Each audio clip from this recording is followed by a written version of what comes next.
deserto. Não tinha água. E diz o Espírito do Senhor pelo profeta: cave um poço.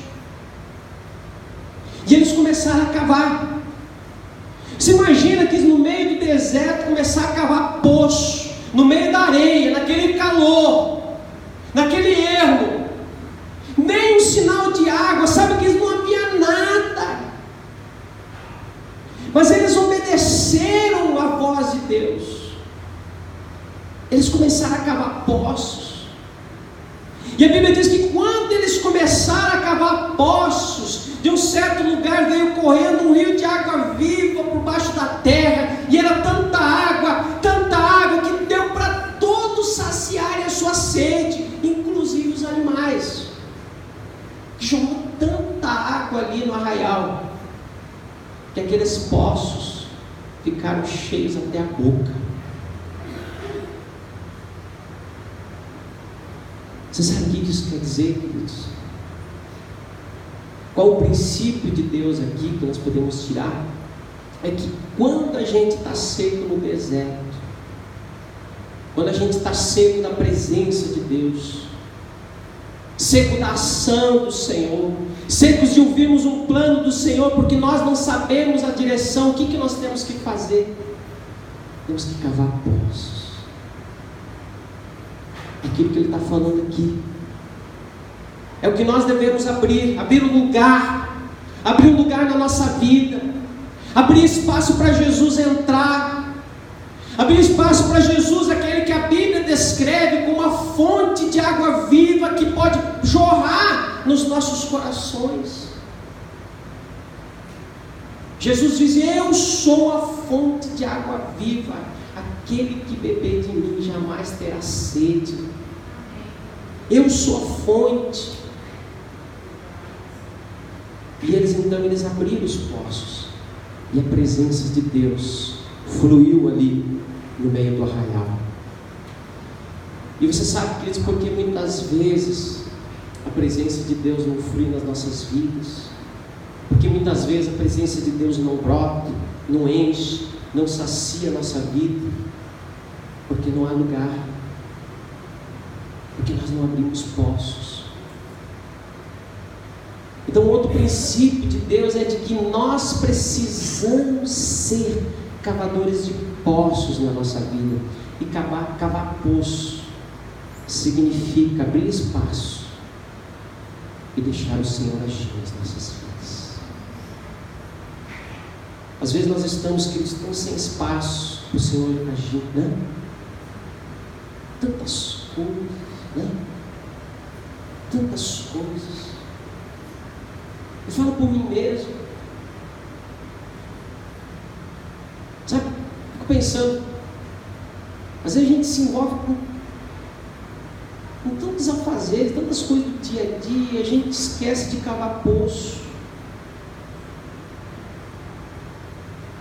A gente não permite, não dá espaço para Deus agir.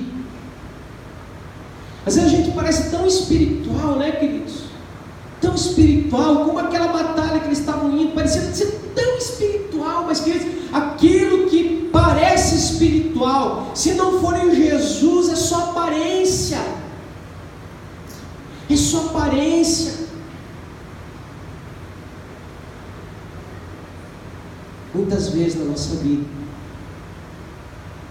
nós temos desejo de servir ao Senhor, mas estamos tão cheios de outras coisas, tantas prioridades, que não damos espaço para o Senhor agir. E a Bíblia diz: cave poços. Cave poços. E sabe o que é cavar poços, queridos? Se vocês olharem para a vida de Jesus, vocês vão ver que Jesus era um cavador de poços, né? Jesus era o maior dos cavadores de poços. Muitas vezes estava ali no meio, né, da multidão, fazendo milagres, pregando o evangelho, né? Naquele ativismo tremendo. Aí de repente ele parava tudo o que fazia. Tinha gente necessitada, tinha gente precisando de cura, tinha gente precisando de milagre, tinha gente precisando de uma palavra de carinho, e ele olhava para tudo aquilo, né? Ele largava tudo aquilo e subia para o monte para orar, para cavar poços, para se encher da presença de Deus. Porque ele sabia, queridos, que todas as coisas que ele tinha para fazer lá embaixo só poderiam ser feitas se ele estivesse cheio da presença do Pai.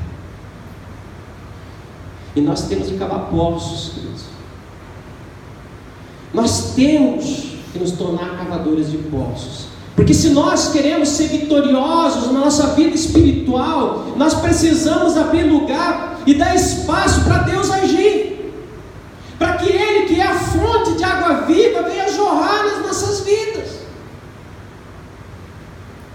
Porque, queridos, a água do Senhor estava lá. Ela podia vir. O Senhor podia mandar água a qualquer momento, mas como que Ele ia mandá-la? Não tinha lugar. Então eles tinham que cavar poços. E às vezes é assim, a bênção de Deus quer nos atingir, mas como que ela vai nos atingir? Não tem lugar. Você não dá espaço. Não tem lugar para a bênção do Senhor se acumular na nossa vida. Porque nós estamos cheios de si mesmos, né? Cheios da nossa religiosidade. Então nós precisamos permitir que Deus age através de nós. E Deus só vai agir se nós dermos espaço. Amém, queridos?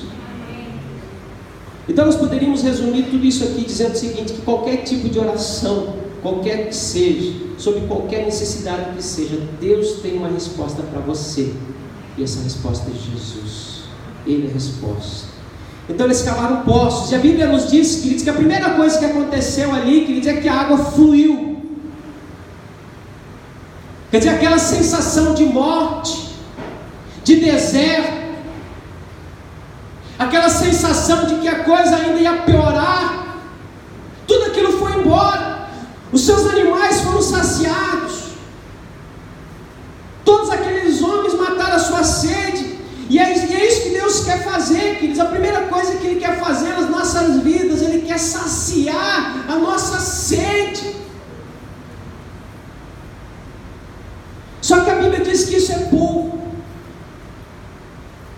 Porque Ele não apenas saciou a sede, mas Ele também lhes deu a vitória. E às vezes, queridos, nós confundimos tudo, porque nós queremos ser vitoriosos pela nossa própria força. Isso não vem de Deus, é obra do diabo. Chega o diabo e diz o seguinte: vai lá, rapaz, vai, você consegue, você vai ser vitorioso, você vai vencer esse inimigo pela tua própria força. E o que a gente faz? A gente cai nessa, né? A gente se veste com um manto de espiritualidade e vai para as batalhas da vida sem consultar o Senhor e quebra a cara. Isso não tem base bíblica. Sabe, queridos? Quando a Bíblia diz que Jesus, Ele é a vitória. Ele é a vitória. Toda honra, toda glória tem que ser dada a Ele. Para nós não sobra glória nenhuma. Para nós não sobra glória nenhuma. Nossa glória é para ser para a glória do Pai. Vocês entendem isso, queridos?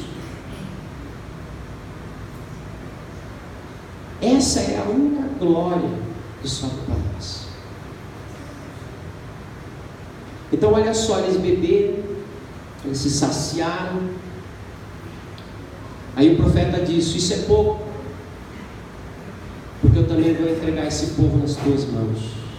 Mas como foi que isso aconteceu, queridos? É aí que começa, né? Começa aqui o milagre, começa aqui aquilo que nós podemos chamar de loucura de Deus, né? Eles beberam, eles mataram a sua sede e eles foram dormir. Olha só, é isso que diz o texto aqui, se você ler em casa. Então eles foram dormir. Claro, anoiteceu, eles foram dormir. O sol raiou e eles ainda estavam dormindo.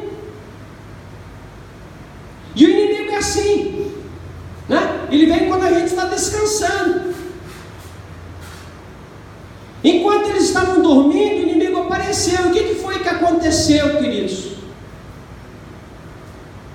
Sabe, quando o Senhor está junto, não há nada que temer, porque o Senhor peleja por você, queridos. Porque o Senhor é soberano sobre toda e qualquer circunstância. Sabe, eu não sei qual circunstância que você está vivendo hoje, mas eu vim aqui para te dizer essa noite que o Senhor é soberano sobre tudo,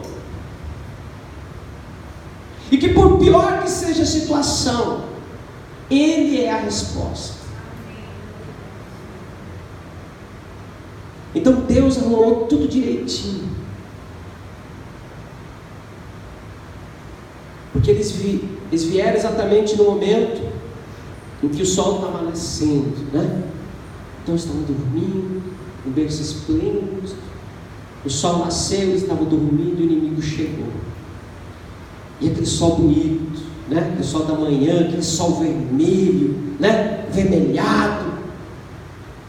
E a Bíblia diz que o sol se levantou e ele brilhou naqueles poços que eles tinham cavado ali no arraial. Olha só que coisa doida! E era tanta água, e aqueles inimigos, quando eles olharam para aquilo lá, eles pensaram que era sangue, mas era água, não era outra coisa, queridos. Mas quando eles olharam e eles viram o reflexo do sol na água, eles viram o reflexo vermelho, eles pensaram que era sangue.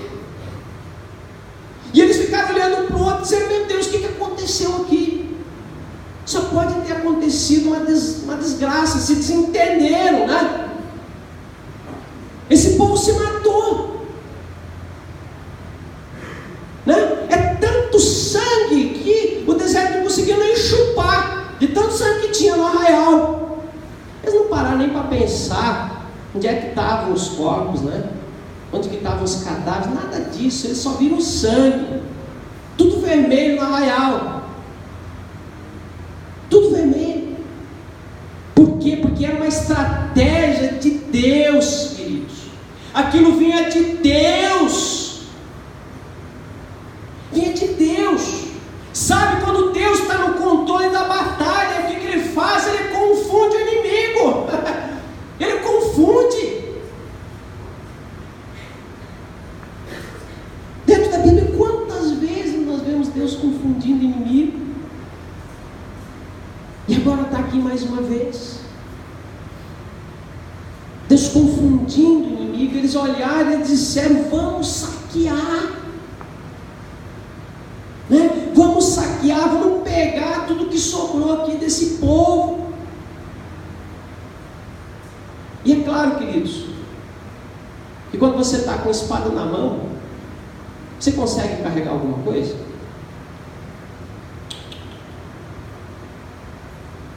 Não consegue. Você tem que guardar a espada, né? Você tem que deixar todos aqueles apetrechos militares de lado, para que tenha espaço para você carregar aquele monte de tralha que você quer levar,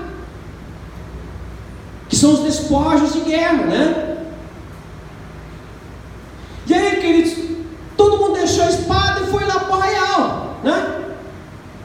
Foi lá para o arraial. E eles começaram a entrar na tenda. E eles entraram e não tinha nenhum morto, não. Estava todo mundo dormindo. E quando aquele povo de Israel percebeu que os moabitas estavam invadindo a tenda, o que aconteceu? Ele deu espada para tudo que é lado. A peleja foi grande. Eles mataram todo mundo. A Bíblia diz que Israel prevaleceu, que o Senhor deu a vitória. Mas se você parar para pensar de fato, quem prevaleceu? Será que foram os israelitas? Ou foi o Deus de Israel, né? Será que foi o poço? Será que foi a água do poço? Será que foi a água do poço que deu a vitória? O Deus de Israel. Aleluia. Então, queridos, quando uma circunstância se levanta contra nós, A vitória, e todo mundo sabe disso, a vitória, ela vem do Senhor. Ela vem do Senhor. A vitória é do Senhor. O Senhor coloca confusão na mente do inimigo. A vitória é do Senhor. O sol se levantou, né? A luz bateu ali naquela água vermelhão, e a vitória, ela veio do Senhor. Amém? Vamos colocar de pé. Eu queria chamar para orar nesse momento.